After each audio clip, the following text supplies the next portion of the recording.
Hello everyone! Welcome sa aming The Game Changers podcast. And napaka-special ng podcast na to kasi ito yung podcast kung saan isa-showcase lang naman natin ang mga car achievers or mga bagong icons ng First Class International. Okay, so ready ka na ba, Bern? Yes, ready So, ka malaki na. tuboy abunda ata itong ano ko. Pasto pala to. Okay. So, bigyan mo naman kami, Ber, bigyan mo naman kami ng konting idea or itong mga nanonood, ang ating community. Ang sino nga ba si Bernadette Largo or si Queen Bee before niya nakita si First Class International? Ano yung background mo or ano yung ginagawa mo dati sa buhay? Actually, lagi ko sinasabi talaga nung every time na nagsha-share ako sa office or pag sinasabing background, lagi ko talagang naiisip before, I am no one. Hindi ko sinabi like for the sake na iliit ko yung sarili ko or what. Pero para lang din talaga akong simpleng mamamayan ng Pilipinas na, alam mo yon, working student po ako Working student. Working student ako, bale 15 years old pa lang po ako. Talagang umalis na ako from Mindoro, tapos pumunta na ako dito sa Manila. Ganun kaaga? Ganun kaaga Kasi, yun doon na uso yung senior high school. Doon na add up yung senior high school.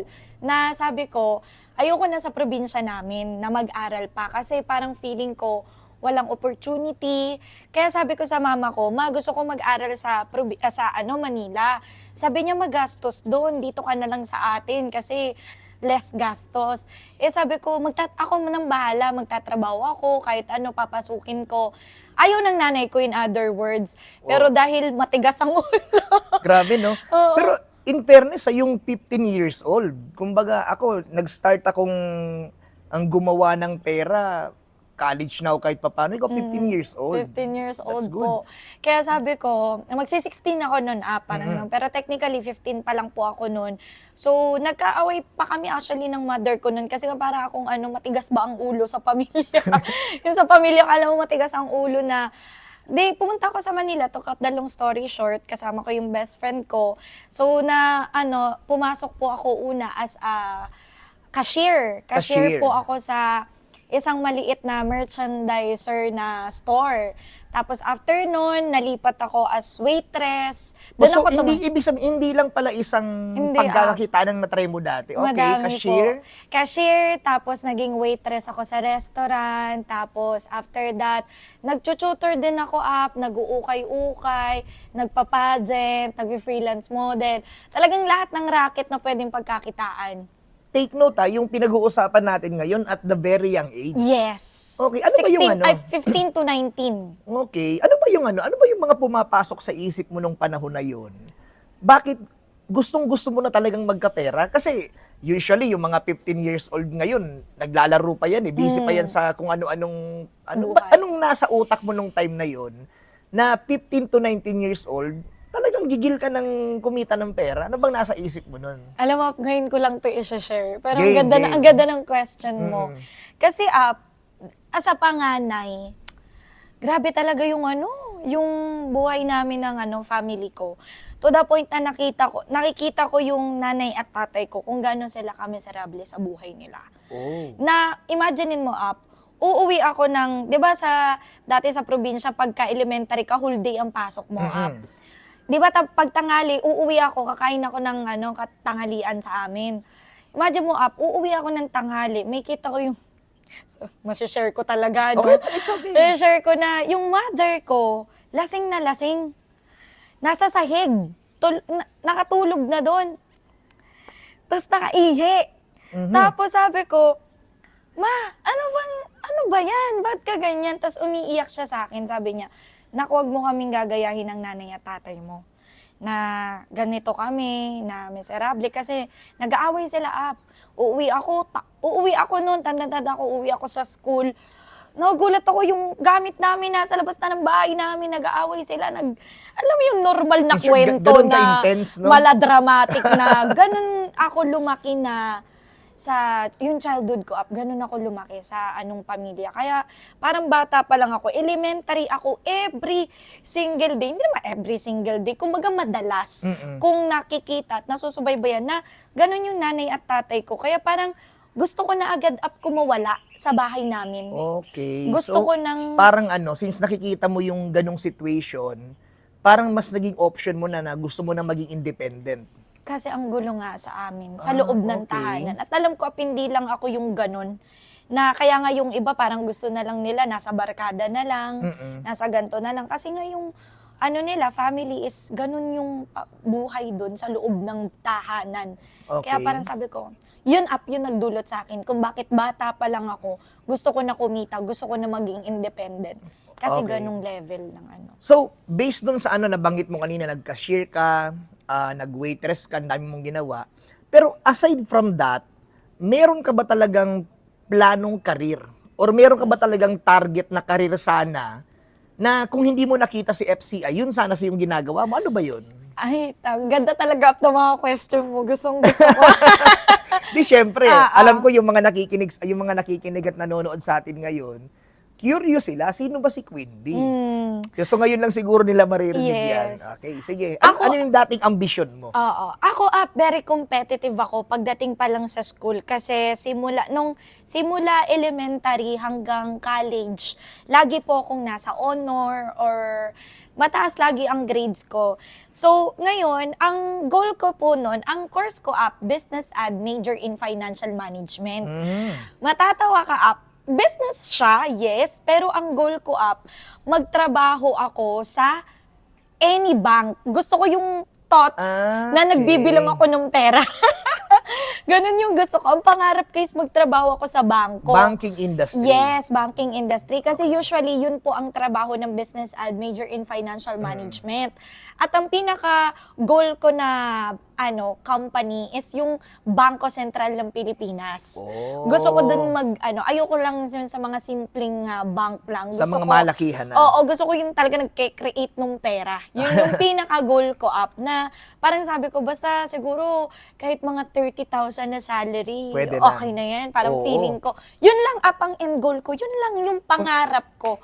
Actually, Ganun din. maibat-in ko ng konti. Actually, totoo yun eh. Kasi ako, even me before, sa probinsya namin sa Bicol, pag sinabi dating kumikita ka ng 30,000, okay na talaga eh. Yes. Pag kumita ka ng 50,000, kakaibang tao ka na niyan. Totoo. Kakaibang tao ka na niyan. Kaya ang goal talaga dati, ganun. Kaya naiintindi, ngayon ko na dadigest ng sobra yung mo, parang mo dati. Nagigets ko yung mo, pattern na gusto mo dati. Yes. Okay, since yun ang goal mo dati sa banking industry, paano mo nga ba na-encounter ang community natin? Paano mo nakita yung ganitong klaseng opportunity? Kasi marami sa atin, may iba't ibang klaseng paraan kung paano nakita yung ganitong opportunity. So ikaw, paano mo siya nakita? And nung nakita mo to, what made you decide na subukan? Parang unti-unti napunta ako sa thoughts na mag-business kasi nung 'di ba 'di ba nagsuschool ako as college. Pa ako noon, vice president lister ako sa amin. Talagang uno yung grades ko kasi ganun nga Wow. ako Parang biglang nahiya yung mga grades ko dati na alam mo ganun talaga ako. Kasi nga, Oh. ako, very organized na parang sabi ko, kailangan mataas grade ko, kailangan gusto ko cum laude ako kapag gumraduate ako, ganyan. Tapos, ayun, biglang nagkaroon ng pandemic. Oo, lahat Yes. naman siguro talagang Nagbago ang plano nung Nagbago ang pandemic. ihip ng hangin. Nagbago ang ihip ng hangin. Dahil nga nawala yung mga resources ko, nawala lahat ng racket, 'di ba? Literal na sa bahay wala kang pwedeng gawin, ganyan. So doon ako nawala ng amor at syempre because of financial crisis, I have to stop.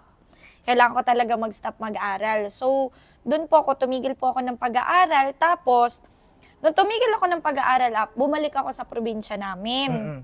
So nung bumalik ako sa probinsya namin, doon ako parang sumuko. Parang hindi ko naman totally sinabing sumuko. Pero Pero parang nagpahinga. hindi, Parang parang lalo. ang thoughts ko lang mahirap na ata talaga kami.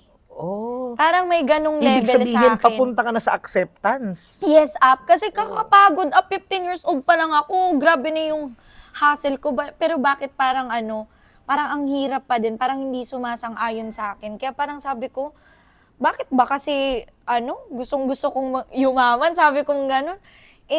ganito ata talaga na yung ano ko, yung sitwasyon namin. Kaya parang somehow I give up, parang wala na akong motivation, wala na akong pangarap. Parang okay lang, gigising ako, sige, lilipas ang araw, ganon. Tapos, nauuso yung TikTok. Oo. Yan, dyan Madami, na. siguro ako nung panahon ng pandemic, muntikan akong mapasayaw din sa TikTok eh. Talaga?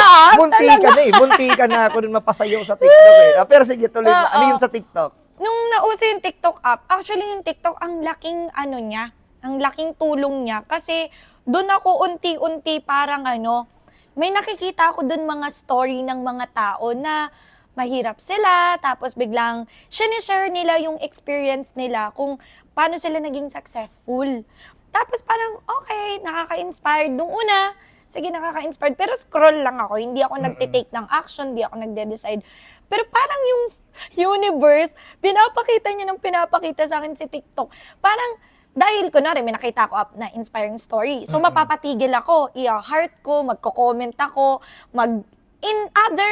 In other words, yung engagement ko, yung FYP ko, napunta sa mga dreams, napunta sa mga investment. Ganun pala yung no? Yes, yung algorithm ko Algorithm. Yes. So, nung napunta yung algorithm ko doon, I saw this one specific content na kung saan parang sinasabi nila na gusto mo bang kumita kahit nasa bahay ka lang or like work from home lang, ganyan. Ganito yung gagawin mo, gato. Tapos nung una hindi talaga ako naniniwala kasi parang too good to be true. Yun talaga lagi yung instinct ng tao, no? Pag may nakita sila na pwede kang kumita ng ganito, pwede kang magganyan, ganito. Parang hindi talaga siya Hindi sabi ko, nagsisink in. too good to be true to, mga to. Pero nung parang paulit-ulit, tapos talaga nakikita ko, sabi ko, wait lang, yung may sasakyan, nakikita ko talaga lahat eh. So parang sabi ko, sige nga, what if itry ko? Nung nakita ko yung comment up, 3,000 comment. Grabe yun. 3,000 comment. Dumog talaga yung Madami naghahanap ng opportunity ng time na yun. Sabi ko, mapapansin ba ako nitong taong to? Sabi ko, ang ginawa ko pumunta na agad ako sa Facebook. Oo. Pumunta na agad ako sa Facebook. Sabi ko, mag-message na agad ako dito. Sabi ko, hindi ko pa makakalimutan. How do you earn passive income?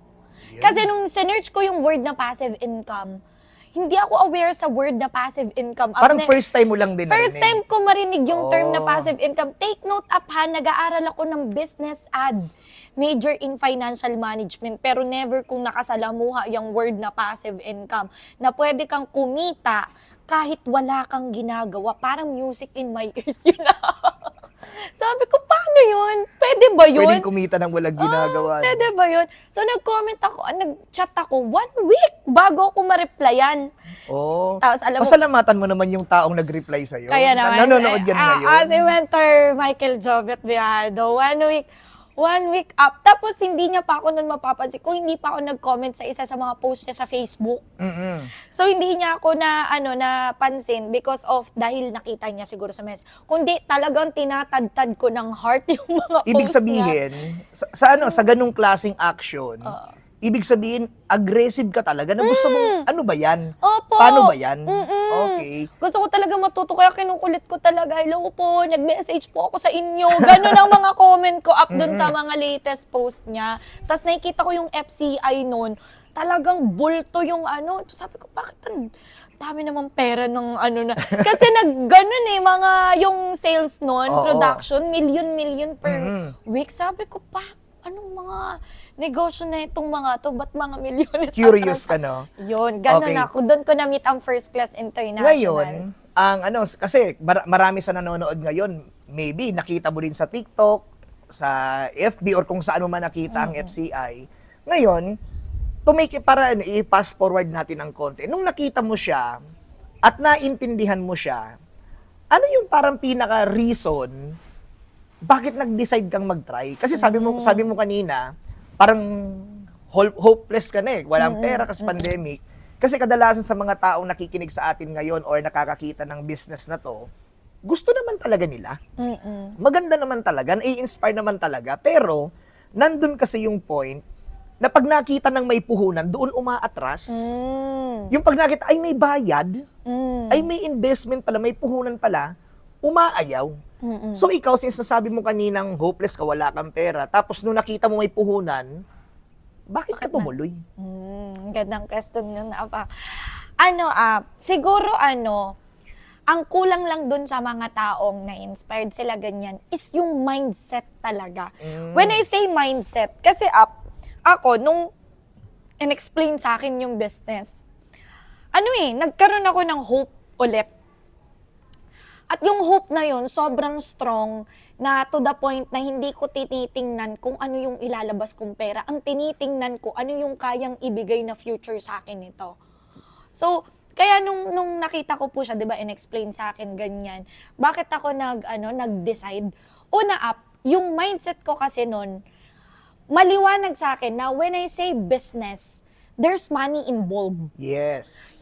Ang problema kasi yung mga taong kunwari, nalaman nilang may puhunan, hindi sila aware pa wala silang knowledge na kailangan mamuhunan so that money works for you. Exactly. Diba, So, ako kasi, as, business student, as lagi business course ka business course ako, and lagi namin pinag-aaralan capital. At sa business course ko lagi kaming, ang mga ang mga sinasagutan namin, mga problem ng mga negosyante. Oh. Yes, kapag financing student ka, pag may, kunwari, ito yung ng negosyante, ito yung problem, ito yung situation. Paano namin nahahanapin yung yung pagkalugi niya, paano namin nahanapin yun. Talagang i-finance namin yun. So dahil ganun yung mindset ko noon, malinaw sa akin na kapag sinabing business, hindi pwedeng wala kang ilalabas na puhunan. Kaya, galing nun, ha? Yes. Kaya right now, kung yung mga nakikinig, tas nalaman mo na may puhunan, tapos ang mindset mo is, ay, may ilalabas na puhunan, wala naman akong pera, or wala naman akong pangkapital. Hindi rin kasi never sa akin naging excuse ang kahirapan Never. May dalawang klaseng tipo ng tao. May dalawang klaseng taong mahirap. It's either na yung hirap mo is gagawin mong excuse para magstay ka dyan, or yung kahirapan mo, ang gagawin mong reason para mas lalo ka dapat mag-hustle. Ang ganda nun.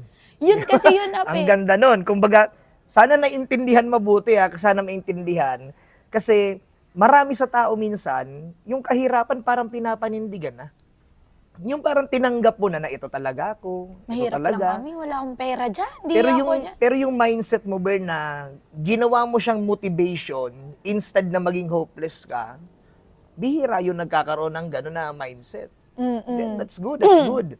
Kaya doon ako sabi ko, ay, gagawin ko to ng paraan talaga. Anong paraan ng mo, specific na, tingin mo, para may idea lang sila. Anong paraan mang ginawa mo? May ipon ako nun, pero 5K lang. Oo. Yung 5K na yun, galing pa yun sa pinaikot kong ukay-ukay. Oh. Na talagang tinipid ko na talagang yun talaga ay, ako kasi maano ko sa pera, masinop ba? Masinop. Oo, kaya kahit yung 5K na yun, talagang sabi ko, dito lang to. Kasi baka may emergency or what. Parang emergency fund. Ako, naniniwala kung walang taong walang pera. Meron yang nakatalagang hindi talagang kahit magkano meron niyang pera naka-reserve talaga na hindi niya gagalawin no matter what happens. During that time I'm very desperate. Desperate mood talagang ginamit ko na talaga yung word na desperate kasi parang isang taon na ako na stuck sa lockdown na yun, na wala man lang akong nangyari sa sarili ko. Kaya parang sabi ko, at hindi na ako magsasayang ng oras. Rin ako kasi, mabilis ako magdesisyon. Kasi ang hirap doon sa iba, puro isip ng isip, masyadong ina-analyze lahat. Kailangan perfect, kailangan buo yung pampuhunan ko, kailangan alamin ko muna yan. Ako kasi, basta may opportunity, sisimulan ko muna bago ko na yan totally malalaman lahat ng mga kung ano-ano. So ako, ang ginawa ko nun, dahil 5K lang yung, unang talaga ng bata, lalo na 19 years old, unang ko talaga nun solution is humingi ng tulong sa parents ko, which is yung mama ko. Broken family kami. So sabi ko talaga sa mama ko, Ma, pwede ba ako makahiram sa'yo ng pera? Sabi niya, magkano? Ganitong amount. Ha? Saan mo gagamitin yung ganong amount? Alam mo naman, napakahirap ng ano natin. Kasi kunento ko, in other words, kunento ko kaning in-explain sa akin.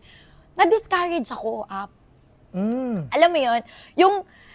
Ikaw yung hope mo, nag-momentum ng sobrang taas, tapos nung kunento mo sa magulang mo na inaasahan mong tutulong sa'yo, bigla kang diniscourage, para akong pang. Parang inislap. Oo, parang inano yung pangarap ko. So sabi ko, ay, okay. Pero I respect my parents so much. Na-respect ko talaga yung kanilang Pero minsan kasi, hindi naiintindihan ng mga magulang natin kung ano ba yung vision na nakikita natin.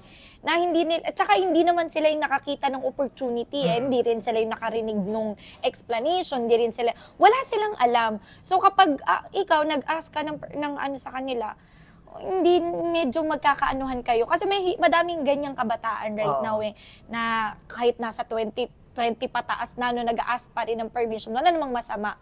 Pero ako nun, hindi ako up na kinig. Sabi ko talaga, hindi, gagawa ako ng sarili kong decision. Wala na akong hindi kayang-kayanin. 15 years old pa lang ako. Umalis na ako sa bahay namin. So, to cut the long story short, up ng hiram din talaga ako. Ano pa yan? Talagang pahirap pa. Oo, kasi Pahirap to be honest, sa mga bata, ang panghihiram ng pera minsan, tinitingnan kasi yung edad. Totoo. Tinitingnan. Kasi ako mismo personally, ang hiram din talaga ako na halos ayaw akong pahiramin. Kasi 19 years old ako. Same age pala tayo. 19 years old ako nanghihiram. Tapos ang mga tanong sa akin na mga inihiraman ko, paano ka magbabayad? Estudyante ka. Yes. Umabot pa sa point na nanghihiram ka sa akin, yung 500 yung hiniram mo, hindi mo pa nababayaran eh. Nagkaroon ako ng ganong okay. So, in short, yung panghihiram talaga, Bern, ng pera, wala siyang masama. Wala. Tama. At saka ako, for the first time, ako kasi sa akin naman, di ako mahilig manghiram. Mm-hmm. Ako kasi parang inaano ko yung aking reputasyon. Reputasyon na pag nanghiram ako, kailangan ko itong bayaran. Oo. Ganon. Kaya parang sabi ko, kaya nung nanghiram ako first time in my life, ako yung hinihiraman kahit na kasi working student ako, masinop nga ako sa pera. So pag hiniraman ako, nagpaperam naman ako, hindi nga lang ganong kalaki. Kaya kahit nung nanghiram ako sa mga nanghiram sa akin dati, pinahiram naman ako Para bawi din nila sa'yo. Oo, bawi din nila. At saka Oy. kasi may isang salita ako na pag That's nanghiram nice. ako, yung tatrabawin ko talaga, hindi pwedeng hindi. Kaya ayun, sa awa ng Diyos Pwede, diba? nakapag-start din po ako. Nice, grabe na. Napakaganda naman nung alam mo parang nagsisimula pala tayong magkwentuhan pero parang ang dami na bulat-lat na yung buhay. Nabulat-lat na. Naging Okay. open book na. So ngayon, sabihin natin na, yun, nanghiram, nakapag-start. So, gusto kong marinig nila, so very brief na ang story. Nung nakapag-start ka na, Bern, kasi sigurado ako may mga nanonood ngayon na sumali na ako sa ganyan, wala namang nangyari. Galing na ako dyan eh. Hindi naman ako kumita. Si ganito, yung kilala ko, si ganito, sumali dyan, hindi naman yumaman eh. So, ikaw, nung nag-start ka dito, Bern, ano ba yung ginawa mo? Kasi sinimulan mo tong part-time, nag-full-time ka, hanggang sa dahan-dahan, nagkakaroon ka ng result, hanggang sa present na nangyari sa'yo. Siguro bago tayo dun sa mga result na malalaking nangyaring result sa'yo ngayon, ano yung mga ginawa mo nung nag-join ka na? Kasi yun ang kadalasang missing link na hindi mag-gets ng iba. Yes. Ano yung mga ginawa mo? Para may idea lang din yung mga nakikinig. Ako, kasi ako mahilig, noon pa man, bago pa man talaga ako sumali sa networking, talagang mahilig na akong mag-me time. Talaga. Kasi na-addict ako noon sa personal development talaga. Nung medyo palate na nung bago ko ma-meet itong networking. Siguro kaya din binigay sa akin yung networking kasi unti-unti ko na rin inayos yung sarili ko noon na hindi na lang ako pwedeng dapat ganito. So ngayon, nung sumali na ako mindset ko na yung sarili ko na, Bernadette, pinasok natin to. Yung iba kasi parang pasok lang ng pasok wala man lang, hindi man lang din kahit papano kinakausap yung sarili na kailangan natin tong panindigan. So ako pagkapasok ko, syempre nung nagpadala na ako ng pera sa stranger, first time ko magpadala ng pera sa stranger. Yun pa naman na nakakakaba minsan. Oo, nakakakaba yun. Syempre pinangutang mo yun, lahat ng pera mo talagang all in, eto na yun. Kahit eto lang, kahit nasabi mo maliit lang yung pera niya, pero eto yung all-in ko, lahat na ng kayamanan, sige, i-invest ko na yan. Sabi ko nun sa sarili ko, mahirapan ka ha. Sabi ko, mahirapan tayo, magsisipag tayo. So, nung sinabi sa akin ng mentor ko, sabi niya, Bern, hindi agad-agad dito, 100%, pang, 1,000,000, 100,000. Ginanon niya ako. Sabi niya, may process. At ang una mong gagawin is kailangan mong, ano pa nga yung yung term niya nun, purgahin. Yung sarili mo sa mga training. Sa mga training. Anuin mo talaga, aralin mo talaga. Naabutan ko pa yung 10 video mo na ng step by step sa yun, sa Facebook. Naabutan ko pa yun. Ginawa ko yun talaga.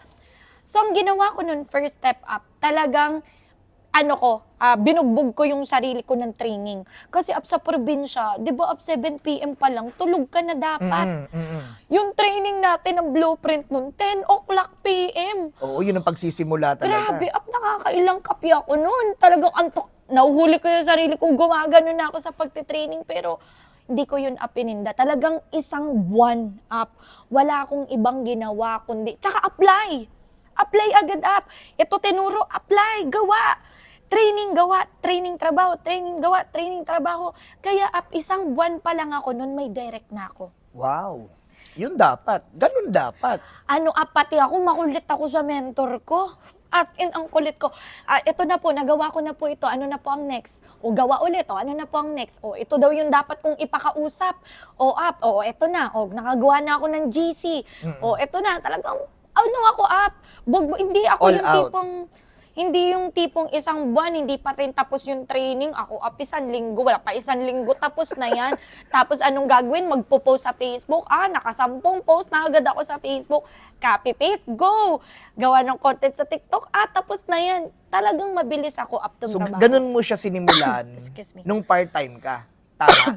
Ngayon, Yes, anong naging para itawid natin ng konti. Okay, from part-timer, ba't nag-decide kang mag-full-time? 5 months. Nung nag-full-time ka, may mga challenges ka din bang pinagdaanan? May mga problema din ba nung nag-full-time ka? Ano ba yung mga nangyari nun? 5 months akong part-timer up. And during that time, meron na akong mga 7 na active talaga. Yung 7 na yun up, lagi ko yung mini-meeting. Kasi kung ano yung ginagawa ng mentor ko, lagi niya kaming mini-meeting every day. Tapos lagi niya kaming tinatanong kung ano yung ginagawa ng mentor ko, ginagaya ko kahit di niya sabihin up. Ang problema kasi sa iba, laging kailangang tapikin.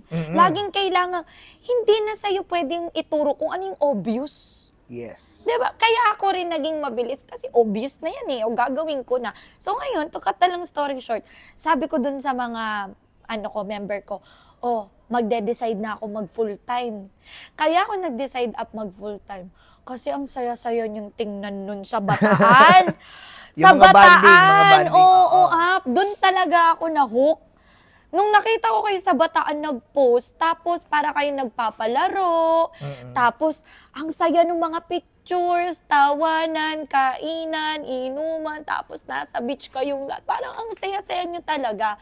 Given na sa akin, kumikita na ako noon part-time pero yung parang magkaroon ka ng community, tapos maka-experience ka ng bagong lugar, tapos yung masaya lang habang kang nag-hustle, yun talaga ang nakapagpa-full-time sa akin. Ngayon yan, kunento ko, syempre niyabang ko sa mga member ko. Sabi ko, magde-decide na ako mag-full-time. Gusto nyo bang sumama sa akin? Up dun sa 7 na yun, 5 yung nag-full-time agad. Wow. Bilis nun. Nauna lang ako up ng 1 buwan. Sunod-sunod talaga lahat sila talagang sumunod talaga sila lahat sa akin. Kawayan mo naman sila, baka nanonood ngayon. Yung isa nga up, di ba, naglabas na ng car? Oo. Kasama dun si Micah up. Isa siya sa mga unang direct ko talaga nang wala pa akong ganong kalaking resulta, na talagang nakakatuwa na miniting ko sila. Sabi ko, masaya dito sa First Class International. Magta-travel tayo dito, magaganto tayo dito. Sabi niya ganun. Tara, gusto niyo ba mag-full-time? So, to cut the long story short up, tandang-tanda ko pa nun, katapusan ng May 25. May 25 ako pumunta sa hub. So, doon na ako nag-start up, doon ako nabaliw. Ba't ako nabaliw up? Sabi ko, eto matatawa ka talaga. Sige. Ang pinaka-purpose ko talaga, kaya rin ako nag-full-time. Sabi ko, mag-iipon lang ako, tapos babalik ako sa school.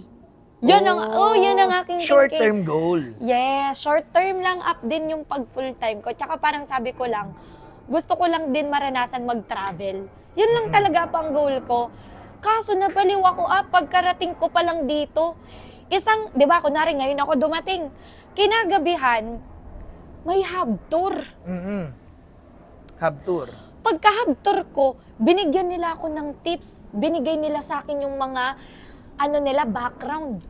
Dating flight attendant, dating manager sa ibang bansa, dating mga manager, mga teacher, mga professional na sabi ko, kung itong mga to, naabot na nila yung professional na gusto nila, tapos nag-full-time pa rin sila, pinili niya pa rin nila itong networking dahil nga mas practical at mas malaking bakit Bakit ko pa ipagpapatuloy ito? Wala namang mali sa pag-aaral ko, baga kanya-kanya tayong trip kanya-kanya tayong plano. Ay sabi ko, dito na ako. Sabi ko ganon, dito na ako sa FCI, dito na to, hindi na ako. Tuloy-tuloy na. Tuloy-tuloy na to, hindi na ako, So, dun yun ang nangyari. After that, 1 month dun din pala ako nabaliw kasi sobrang dali ng kumikita dun. Yung tipong magugulat ako, meron tayong 18 years old nun na kumikita ng 100,000, hindi abot ng utak ko ang 100,000. Yung psychological wallet, no? Maniwala ka sa akin, 100,000, kaya ko ba yun? 19 pa lang ako. 1 month, 60K. Wow, yun yung mga kauna-unahang income mo din, no? 60K up. Ganun katindi. Tapos isa pa pala, nabaliw din ako. Bukod sa 60K ko, every direct may 2,000. Oo, mga pa-promo natin yan. Grabe. Tapos meron pang, ang dami ko nun, pagkatating ko, punong-puno ng promo na nakuha ko lahat. Alam mo, 3 promo nakuha ko nun. Una, sapatos. Yung galing sa inyo yung nagpapasapatos pa kayo nun. Yung sapatos, meron kang free sapatos sa Nike. Tapos travel sa Baguio at La Union. Tapos yung DRB na 2,000 every direct. Sabi ko, wala na. Dito na ako habang Kumbaga silyado na. Silyado na. Okay. Yun So, yung- ngayon, para lang para may idea din sila. Kasi baka isipin ng mga nanonood ngayon, puro maganda kinukwento nila Diba? Puro maganda, baka sinasabi nila yun para lang maniwala tayo. Ngayon, bigyan mo sila ng konting kwento lang. May mga challenges din ba? Nahirapan ka din ba? May mga struggle din ba na pinagdaanan si Bernadette? Ay, grabe Grabe ang Habang ginagawa mo yung negosyo? Unang struggle ko talaga pakikisama sa tao. Kasi dun ko na evolve yung sarili. Kasi maarte din ako May pagkamaarte, may pagkatamad at burara din sa bahay. So, nung syempre nakasama ko yung mas matatanda sa akin, doon talaga ako nagkaroon ng thinking na, hindi pala pwedeng ganito ugali ko. Kailangan pala matuto ako sa buhay, matuto ako sa tao. Tapos isa pa sa struggle ko noon masyado ako nagpakampante. Paano pakampante? Akala ko pag kumita ako ng 6 digits, tuloy-tuloy na yon. Na parang laging 100,000. Naranasan kong bumaba yung sales ko. Kasi gano'n naman talaga sa negosyo. Hindi porket malaking kita mo habang buhay na. Siyempre, lang din naman yan cycle. Tsaka isingit ko lang ng konti Ang nagiging problema kasi minsan sa mga distributor or sa mga ibang member ng community natin, yung nakaramdam ka naman kumita ng malaki. Ngayon, nung sumicle ka at bumaba ng konti, ang nagiging option, ayaw ko na. Kaya yung susunod na paglaki, hindi na napupuntahan. So ikaw, kumita ka ng malaki, nakaramdam ka ng pagbaba, ano yung naging mindset mo nung nakaramdam ka ng pagbaba ng income?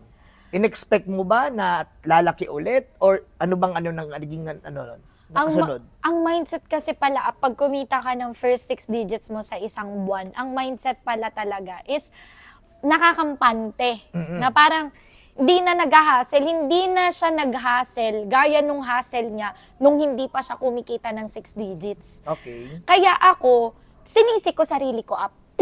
Kasalanan ko. Excuse me.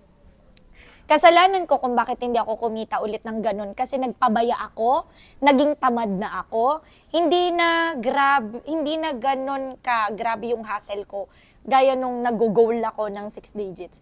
Kaya ang ginawa ko, inulit ko lang.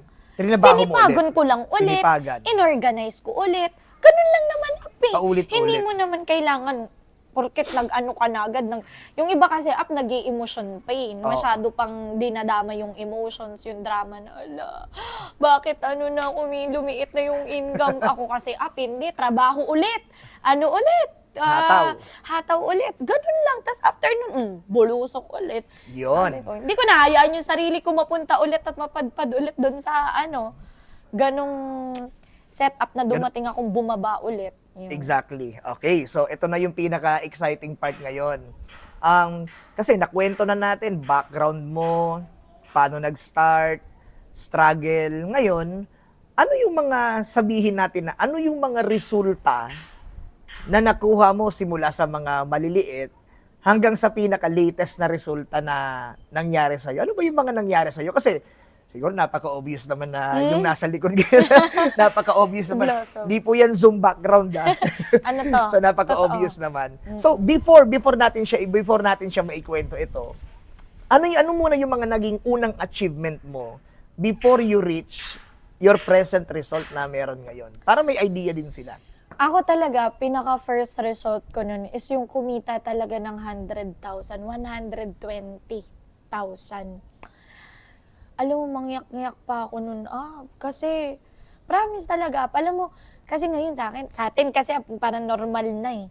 Pero pag yung isang tao pala na galing sa hirap, tapos na-experience nyo yun, nakakabaliw up. To the point na nung winidraw ko na yun sa bangko, alam, nung kinagabihan, nakaganon pa rin talaga ako dun sa Paulit-ulit mo sa ba pera ko. binibilang? Tapos ang lutong up eh. Alam mo yung ang lutong na ginaganon ko lagi up ginaganon ko parang ayaw ko nang bawasan eh. Yun yung first na na experience. Pero alam mo, it's not about the money pala talaga, no? It's not really about the material things or yung 100,000. Hindi pa yun yung pinaka 100,000 yung pinakamalaking kinita ko sa isang buwan eh. Alam mong meron pa. Magkano nga ba? Kwento ko lang din Sige. na very light. Nung kumita ko up ng first 100,000 ko, sabi ko, sarap sa feeling. Eto pala yun, Lord. Sabi kong gano'n. Totoo pala, no? Totoo pala. Posible pala sa akin to. Ano pala, kahit pala ganito yung naging background ko sa buhay, hindi pala talaga pahuli ang lahat. So, kaso nung nag 100,000, syempre, dyan napapasok yung mga international travel. Nung nag-travel tayo sa Thailand, na halos maiikot mo na rin itong Pilipinas, kaka-travel. Kasi talagang traveler din talaga ako, mahilig din talaga ako mag-travel. Tapos, yung pinakang isa din na hinihit ko na goal is yung matawid ko yung 300,000. Wow. Kasi ako yung tipong hanggang lang ako. Actually, nakakatawa, ang goal ko lang 200. Take note 200 lang talaga. Kasi nakalagay yun, may binili kasi ako na parang siya, nasa harap ko yun, na ito yung target natin na income. Kaya ko siya nilagay para yung transparent na board na aanuhan mo ng marker. Nilalagay ko siya sa harap ng table ko para every single day, pag tinatamad ako or nawawalan ako ng ganang mag-hustle, may ginogol ka, 200,000. Nakalagay doon di ko makakalimutan, 200,000. April ko pa lang yun ginogol. Nitong April nung galing tayong Thailand, nasa 80K lang kinita ako nun. Sabi ko, sige, okay lang yan, carry yan. Nung May, after natin mag-Thailand, mas lalo ko nasindihan kasi noon, sabi ko, sarap mag-travel, international, kailangan ko ulit makapag-travel. So, nung May, sabi ko, baka pwede naman, Bernadette, itaas-taas naman natin yung standard natin. Baka gusto mo naman mag 200,000 or yung laman ng DTC mo, never mo man lang nakitang mag 20000 yan. Sabi ko nga, lagi na lang yan. It's either 189, 192, hanggang 192 lang yung nakaya ko nun. So sabi ko, meron pa ako nakalagay doon, what can I do today to make this income my reality? Kasi pag nababasa ko yun, nagsuscroll ko ngayon, sa tingin mo ba yan ang magiging reality mo kung ang ginagawa mo right now, nagsuscroll ka lang? So, trabaho ako nun, trabaho.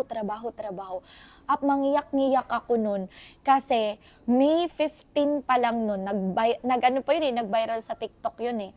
May 15 pa lang, 202,000 na. Wow, grabe. 15 days. 15 days up. So, Parang the way na narinig natin yung kwento kanina ni Queen Bee, parang napaka-imposibleng i-imagine mo na pwedeng umabot sa ganun, pero nangyari. Nangyari. Yun ang pinakamaganda talaga, na the moment you believe, ibibigay, at lalo pag sinabayan mo ng matinding trabaho. Totoo. Pagka talaga palang kaya yung mga right now, yung nag-goal ka talaga, na gusto mo talaga na yung mag-breakthrough ba dun sa kung anong meron ka. Kasi baka pwedeng kumikita ka na ng malaki right now, basic na lang sa'yo 100,000. I-challenge mo naman yung sarili mo. Kasi may nako-comfort ng okay na silang 100,000. Kasi masarap naman na talagang buhay kapag may 100,000 tapos ganitong edad, okay na eh. Pero sabi ko talaga, i-challenge mo naman yung sarili mo. Tapos na baliw pa ako. So 202,000. Hanggang sa hataw pa rin ako ng hataw. Continuous pa din. By end of the month, 312. Wow. Doon talaga ako up na Pakatindi baliw. naman yan. 312 up doon kasi talagang ako Hataw talaga ako ng matindi noon. Sabi ko, to na? Pwede, Ipupush ko insert talaga pwede. to. Kaya.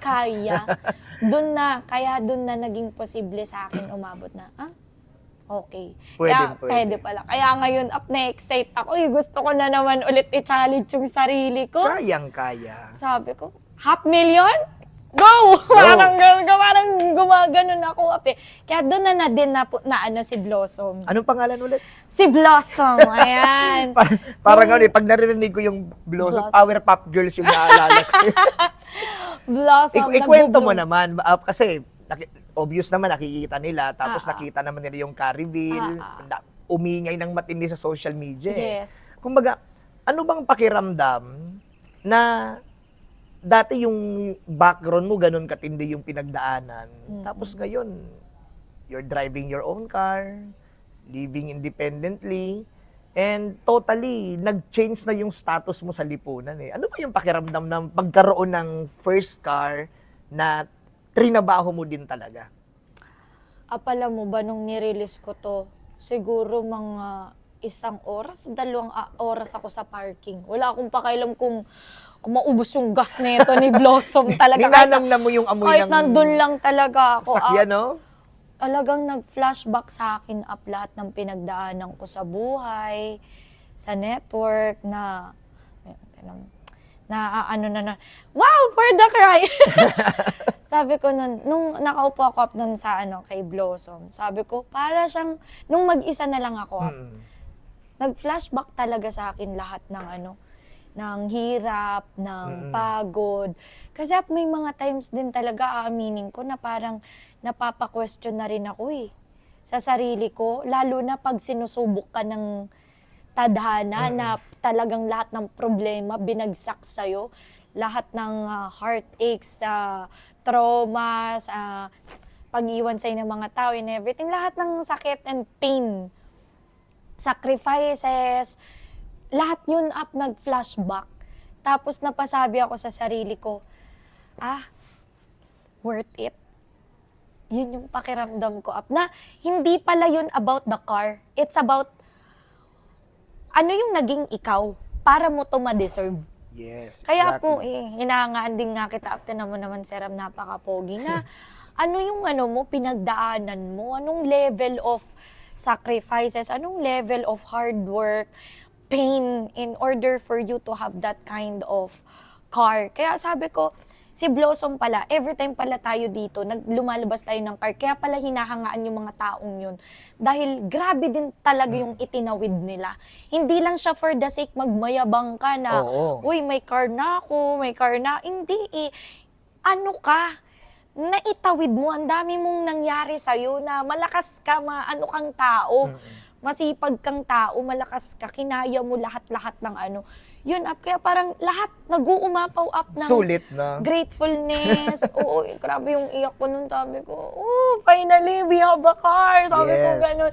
We have a car, sulit. Tapos ini-imagine ko yung moment na pag-give up na ako. Ini-imagine ko yung moment na hirap na ako. Tapos hindi, talagang pinaglaban ko pa rin yung pangarap ko.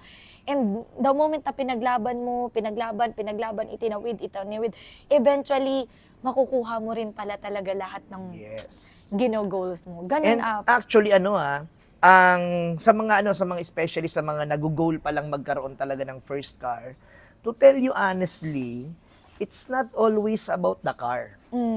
It's always about the journey, the lesson, the sacrifices, the pain na dinaanan mo para makuha mo yung reward na yan.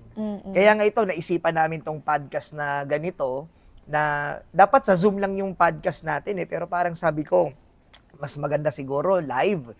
Tapos, nakatabi natin yung result. Kasi, deserve na magkaroon talaga ng spotlight. Kasi yung journey na tinawid papunta sa ganitong klaseng result, and hindi lahat ng sumasali sa ganitong klaseng industry nakakarating sa ganyang klaseng level. Kaya siguro, since madami na tayo na pag-usapan, ang last message or final message mo sa lahat ng dreamers na nanonood, nakikinig sa atin at nakasubaybay sa community ng First Class International. Ano ba yun, Bert? Ako, lalo nakakagaling lang natin kahapon sa company event, nabaliw na naman ako eh. Sobrang cliche nung sasabihin ko na advice, pero yung word na believe, ang lalim pala nun up. Yes. Believe na makukuha mo talaga yung pangarap mo. Kasi sa industriya natin dito sa networking, ito yung industriya na bakit ba nasasabihan yung mga tao dito na ang yayabang kasi dati kasi hindi ko talaga ma-experience na mangangarap akong magkasasakyan. Ako yung tipo ng taong hindi ko nga pinangarap actually. Wala akong kaalam-alam na sasakyan. Tsaka hindi ako sa sasakyan, hindi ako na-inspired before talaga. Tapos, pero nung lagi sa akin sinasaksak sa utak ko na believe, maniwala ka, makukuha mo. Alam mo, ako na tao na, paano po ba? How? Pero, yun yung last message na masasabi ko sa inyo. Believe that you can achieve your dreams. Wow. No matter kahit anong background mo, kahit gano'n ka kahirap, wala kang pera ngayon, or like, nag-goal ka na makapag-join sa ganitong business, or kaya naman member ka na, tapos medyo may challenges sa network mo ngayon at pinagdadaanan mo ngayon, magpatuloy ka pa rin, believe, kahit any challenges na kinakaharap mo right now, regardless kung ano yan, believe ka, maniwala ka. Alam mo, kaya nga sabi ko sa sarili ko right now kasi ako next na ginugol ko, gusto ko sports car din gusto ko sports car, gusto ko 500,000 a month. Ang dami ko gusto ngayon na nakuha ko na si Blossom, parang sabi ko, I can do so much more. Ikaw din na nanonood right now, you can do so much more. Wag kang papayag na nasa 4 na sulok ka lang ng office mo. Wag kang papayag na nasa 4 na sulok ka lang ng kwarto mo tas wala kang ginagawa. There's a world out there. Ang laki-laki ng mundo para hindi mo ma-achieve yung pinapangarap mo. Kaya ayun, I hope na itong podcast namin kahit papano meron kang nakuhang may napulot ka man lang or nagkaroon ka ulit ng drive at gigil na maniniwala ka din na you can achieve your dreams. Yes. Ayun, yun lang Yun, naman. maraming salamat Bernadette Largo. And yun, una pa lang yan sa mga magiging stories na maririnig nyo dito sa The Game Changers podcast ng First Class International. Kasi dito sa community natin, again, hindi mo gagawin or tatrabawing mag-isa ang pangarap mo. Dahil kasama kami, kasama kung sino man ang sponsor mo, ang buong First Class International. Kami po ang kakampi mo sa pag-hit ng mga goals sa buhay. Thank you very much. Queen Bee, thank you very much. Thank you so much, everyone!